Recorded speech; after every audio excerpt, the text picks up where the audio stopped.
Hi friends, this is Virendra Pratap Singh और आज हम केमिस्ट्री के जिस टॉपिक को पढ़ने वाले हैं उस टॉपिक का नाम है हाइब्रिडाइजेशन। हाइब्रिडाइजेशन केमिस्ट्री का जितना बेसिक टॉपिक है उतना ही ज़्यादा इम्पॉर्टेंट टॉपिक भी है। आप क्लास 11th में हो, क्लास 12th में हो या किसी कॉम्पिटिटिव एग्जाम की तैयारी कर रहे हैं, हाइब्रिडाइजेशन हर जगह आपको काम में आता है। तो हाइब्रिडाइजेशन हम पढ़ेंगे इन 4 पॉइंट्स के अंदर। सबसे पहले हम पढ़ेंगे हाइब्रिडाइजेशन की डेफिनेशन कि हाइब्रिडाइजेशन क्या होता है। उसके बाद उसकी कुछ कैरेक्टरिस्टिक प्रॉपर्टीज, उसकी कुछ विशेषताएं या कैरेक्टरिस्टिक्स को ही हम कह सकते हैं कि हम उसके पढ़ेंगे कुछ रूल्स।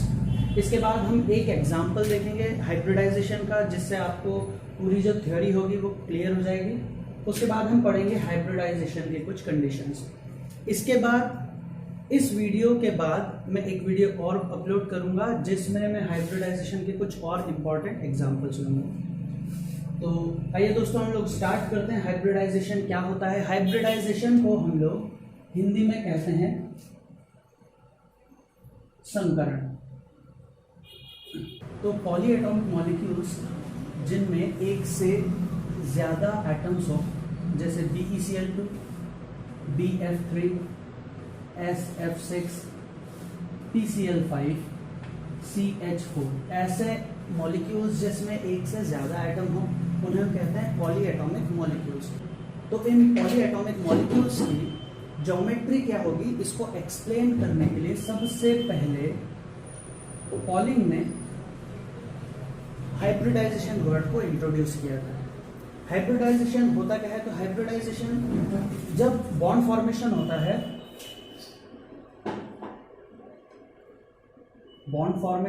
तो बॉन्ड फॉर्मेशन की प्रोसेस में 2 स्टेप्स इन्वॉल्व होती है। सबसे पहला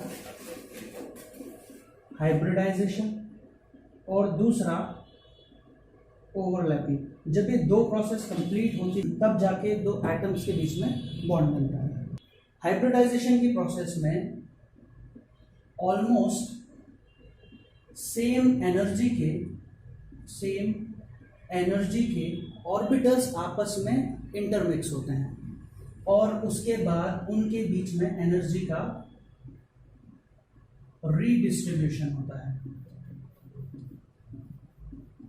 रीडिस्ट्रीब्यूशन के कारण जो ऑर्बिटल्स है वो पहले जैसे नहीं रहते, तो हम कहते हैं कि नए ऑर्बिटल्स बन गए हैं, न्यू ऑर्बिटल्स आर फॉर्म।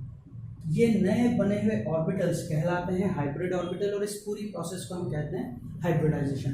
तो क्या हो रहा है हाइब्रिडाइजेशन में? हाइब्रिडाइजेशन की प्रोसेस में ऑलमोस्ट सेम एनर्जी के कुछ ऑर्बिटल्स आपस में मिलते हैं, उनके बीच में एनर्जी का रीडिस्ट्रीब्यूशन होता है और उससे कुछ नए ऑर्बिटल्स बनते हैं जिन्हें हम कहते हैं हाइब्रिड ऑर्बिटल्स, और ये प्रोसेस कहलाती है हाइब्रिडाइजेशन। इसे हम ऑर्बिटल्स की हेल्प से समझते हैं।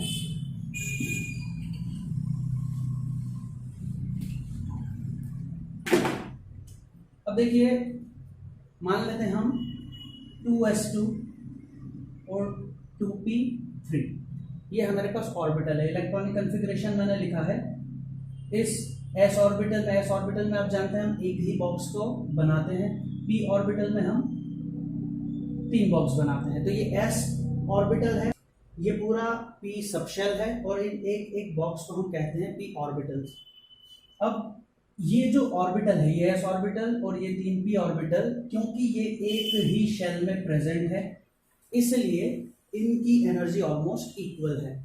तो यहाँ हम हाइब्रिडाइजेशन लगा सकते हैं, यहाँ की जगह हाइब्रिडाइजेशन पॉसिबल है। हाइब्रिडाइजेशन पॉसिबल होने के लिए जरूरी है कि ऑलमोस्ट सेम एनर्जी के ऑर्बिटल्स इसमें पार्टिसिपेट करें। ये ऑलमोस्ट सेम एनर्जी के ऑर्बिटल्स है, ये ऑर्बिटल्स आपस में इंटरमिक्स होते हैं, मिल जाते हैं, इनके बीच में एनर्जी का रीडिस्ट्रीब्यूशन होता है। एनर्जी का रीडिस्ट्रीब्यूशन मतलब ये s ऑर्बिटल है, इसकी एनर्जी इन 3 p ऑर्बिटल्स के कंपैरिजन में थोड़ी कम है, तो हम इन चारों ऑर्बिटल्स की एनर्जी ले लेते हैं और इनको फिर इक्वली इन चारों ऑर्बिटल्स में बांट देते हैं। इसे हम कहते हैं एनर्जी का रीडिस्ट्रीब्यूशन। तो यहाँ होगा रीडिस्ट्रीब्यूशन ऑफ एनर्जी। जब एनर्जी का रिडिस्ट्रीब्यूशन हो जाता है तो ये 4 ऑर्बिटल्स इस तरह से नहीं होते, अब इन चारों ऑर्बिटल्स की एनर्जी इक्वल हो जाती है। तो हम यहाँ 4 नए ऑर्बिटल्स बना देते हैं। ये नए ऑर्बिटल्स, इन नए ऑर्बिटल्स की जो एनर्जी होगी वो इक्विवेलेंट होगी, बिल्कुल इक्वल होगी। इन ऑर्बिटल्स को हम कहेंगे हाइब्रिड ऑर्बिटल्स। जरूरी नहीं है कि इसको हम लोग इस तरह से सर्कल से ही डिनोट करें, हम इसे इस तरह से भी बना सकते हैं, लेकिन आप इन दोनों को अलग अलग समझ पाए, डिस्टिंग्विश कर पाए, इसलिए मैंने इनको हाइब्रिड ऑर्बिटल्स को इस सर्कल के शेप में बना दिया है।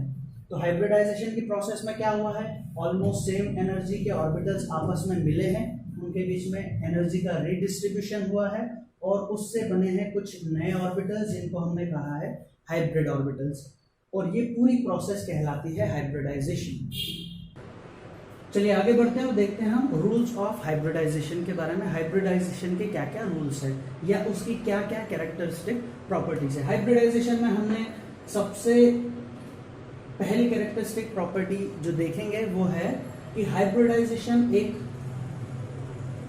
इमेजिनरी प्रोसेस है, इमेजिनरी प्रोसेस, ठीक है। दूसरी चीज, हाइब्रिडाइजेशन में जो ऑर्बिटल्स पार्टिसिपेट करते हैं उन ऑर्बिटल्स की एनर्जी ऑलमोस्ट सेम होना चाहिए, ऑलमोस्ट सेम एनर्जी के ऑर्बिटल्स ही हाइब्रिडाइजेशन के प्रोसेस में पार्टिसिपेट करते हैं। जितने ऑर्बिटल्स पार्टिसिपेट कर रहे हैं, नंबर ऑफ ऑर्बिटल्स जो कि हाइब्रिडाइजेशन की प्रोसेस में पार्टिसिपेट करते हैं, उतने ही नए ऑर्बिटल्स बनते हैं। जो हाइब्रिड ऑर्बिटल्स बनेंगे वो उतने ही बनेंगे जितने ऑर्बिटल्स हाइब्रिडाइजेशन की प्रोसेस में पार्टिसिपेट कर रहे हैं। तो number of orbitals participating is equal to number of hybrid orbitals. Next जो पॉइंट है हमारा, नेक्स्ट कैरेक्टरिस्टिक प्रॉपर्टी, जो नए हाइब्रिड ऑर्बिटल्स बने हैं उनकी एनर्जी इक्वल होती है, equal energy of hybrid orbitals. Hybrid orbitals की जो एनर्जी होगी वो इक्वल होगी। कोशिश करते हैं, हम एग्जांपल ले रहे हैं बहुत ही सिंपल से एक कंपाउंड को जिसका नाम है BeCl2, बेरिलियम डाइक्लोराइड या बेरिलियम क्लोराइड। यहाँ सबसे पहले जब हम हाइब्रिडाइजेशन देखते हैं किसी भी मॉलिक्यूल में तो हम देखते हैं उसमें सेंट्रल एटम कौन है। तो हम यहाँ देख सकते हैं कि एक बेरिलियम है और उसको 2 क्लोरीन ने आसपास से सराउंड कर रखा है, आसपास से घेर रखा है।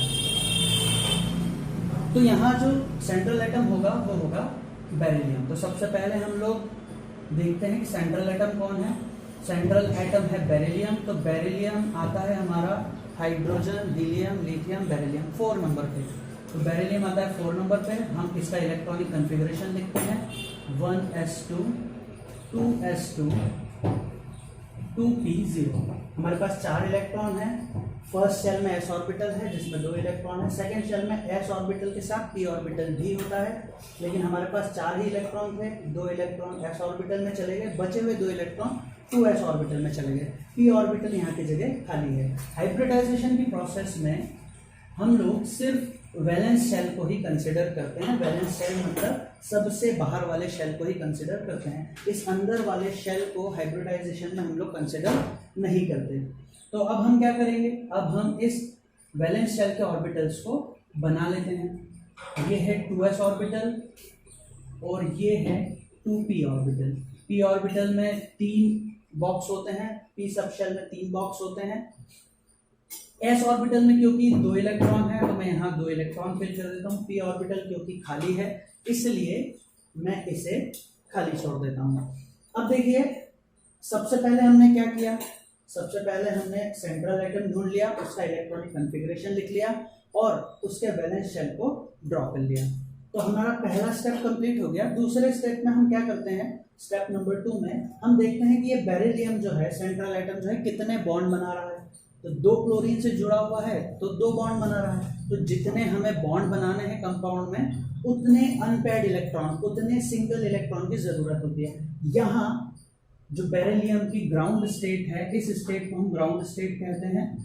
इस ग्राउंड स्टेट में एक भी सिंगल इलेक्ट्रॉन या एक भी अनपेयर्ड इलेक्ट्रॉन नहीं है, तो हमें 2 बॉन्ड बनाने के लिए 2 अनपेयर्ड इलेक्ट्रॉन की जरूरत होगी। तो हम क्या करते हैं, एक इलेक्ट्रॉन को यहाँ शिफ्ट कर देते हैं, उससे ये कुछ इस तरह का बन जाएगा।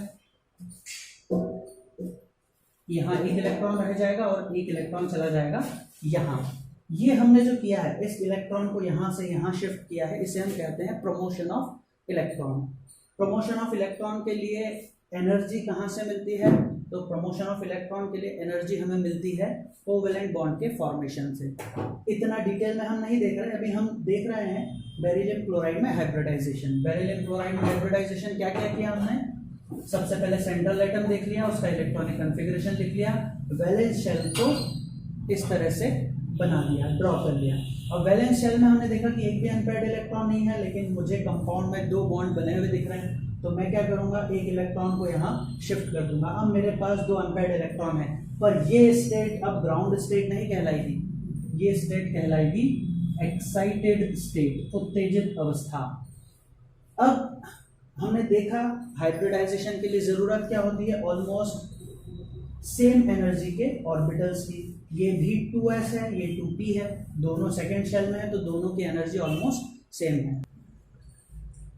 अब क्योंकि ये ऑलमोस्ट सेम एनर्जी के ऑर्बिटल्स है, इसलिए इन ऑर्बिटल्स में होगा हाइब्रिडाइजेशन। हाइब्रिडाइजेशन के प्रोसेस में, क्योंकि यहाँ एक s ऑर्बिटल है और एक ये p ऑर्बिटल है, इन दोनों का जब हम हाइब्रिडाइजेशन कराएंगे तो ये हाइब्रिडाइजेशन कहलाएगा sp हाइब्रिडाइजेशन, sp हाइब्रिडाइजेशन। हम जानते हैं हाइब्रिडाइजेशन की प्रोसेस में जितने ऑर्बिटल्स पार्टिसिपेट करते हैं उतने ही नए ऑर्बिटल्स बनते हैं। 2 ऑर्बिटल यहाँ हाइब्रिडाइजेशन की प्रोसेस में पार्टिसिपेट कर रहे हैं, तो 2 ही नए हाइब्रिड ऑर्बिटल्स मैंने बना दिए। ये ऑर्बिटल s ऑर्बिटल था, ये ऑर्बिटल p ऑर्बिटल था, लेकिन ये ऑर्बिटल जो बने हैं हाइब्रिड ऑर्बिटल, ये दोनों ही हाइब्रिड ऑर्बिटल कहलाते हैं sp हाइब्रिड ऑर्बिटल्स। हाइब्रिडाइजेशन की प्रोसेस में हमने ऑर्बिटल्स को तो चेंज कर दिया, लेकिन इलेक्ट्रॉन अपनी जगह एज इट इज रहते हैं। यहाँ एक इलेक्ट्रॉन था तो यहाँ भी एक इलेक्ट्रॉन रहेगा, यहाँ एक इलेक्ट्रॉन था तो यहाँ भी एक इलेक्ट्रॉन रहेगा। तो ये हाइब्रिड ऑर्बिटल्स बन गए हैं, तो हम कहते हैं कि हाइब्रिडाइजेशन की प्रोसेस कंप्लीट हो गई। इसके बाद सेकेंड स्टेप होती है बॉन्ड फॉर्मेशन के लिए, वो होती है ओवरलैपिंग। तो ये जो क्लोरीन एटम है, 2 क्लोरीन के एटम, ये दोनों क्लोरीन आएंगे और अपना एक इलेक्ट्रॉन इस इलेक्ट्रॉन के साथ शेयर करेंगे और बॉन्ड बनाएंगे सिग्मा बॉन्ड। ये क्लोरीन आएगा, अपना एक इलेक्ट्रॉन इस ऑर्बिटल, इस हाइब्रिड ऑर्बिटल्स के साथ शेयर करेगा और बॉन्ड बनाएगा सिग्मा बॉन्ड। तो बहुत सिंपल सी प्रोसेस है हाइब्रिडाइजेशन की। हाइब्रिडाइजेशन किसी भी कंपाउंड में आपको निकालना हो तो सबसे पहले हम क्या करेंगे, सबसे पहले देखेंगे सेंट्रल एटम कौन है, उसका इलेक्ट्रॉनिक कॉन्फ़िगरेशन लिख लेंगे। अगर आपको इलेक्ट्रॉनिक कॉन्फ़िगरेशन लिखना नहीं आता है तो मेरे प्रीवियस वीडियोस आप देख सकते हैं, उसमें मैंने बहुत ही सिंपल तरीके से बताया है कि इलेक्ट्रॉनिक कॉन्फ़िगरेशन किस तरह से लिखा जाता है। तो अगर हम BeCl2 के स्ट्रक्चर की बात करें तो BeCl2 में बेरिलियम सेंट्रल एटम है, बेरिलियम होगा बीच में और इसके आसपास है 2 क्लोरीन। तो 2 क्लोरीन मैंने बना दिए इसके पास में। तो ये होता है BeCl2 का स्ट्रक्चर। BeCl2 का स्ट्रक्चर जैसा कि आप देख सकते हैं एक लाइन के जैसा है, यानी इसका स्ट्रक्चर होगा लीनियर। और इसमें बॉन्ड एंगल कितना होता है, दोनों क्लोरीन के बीच में जो बॉन्ड एंगल है वो कितना है, 180 डिग्री। तो हमें यहाँ से एक बात और पता लगी कि जब हाइब्रिडाइजेशन sp होगा तो जो ज्योमेट्री होगी वो होगी लीनियर और बॉन्ड एंगल होगा 180 डिग्री का। तो अगर हम BeCl2 के स्ट्रक्चर की बात करें तो BeCl2 में बेरिलियम सेंट्रल एटम है, बेरिलियम होगा बीच में और इसके आसपास है 2 क्लोरीन। तो 2 क्लोरीन मैंने बना दिए इसके पास में। तो ये होता है BeCl2 का स्ट्रक्चर। BeCl2 का स्ट्रक्चर जैसा कि आप देख सकते हैं एक लाइन के जैसा है, यानी इसका स्ट्रक्चर होगा लीनियर। और इसमें बॉन्ड एंगल कितना होता है, दोनों क्लोरीन के बीच में जो बॉन्ड एंगल है वो कितना है, 180 डिग्री। तो हमें यहाँ से एक बात और पता लगी कि जब हाइब्रिडाइजेशन sp होगा तो जो ज्योमेट्री होगी वो होगी लीनियर और बॉन्ड एंगल होगा 180 डिग्री का। तो आइए दोस्तों हम लास्ट हेडिंग देखते हैं, हाइब्रिडाइजेशन की कंडीशंस। तो हाइब्रिडाइजेशन की कंडीशंस में सबसे पहली कंडीशन जो है वो है कि हाइब्रिडाइजेशन की प्रोसेस में केवल वैलेंस शेल के ही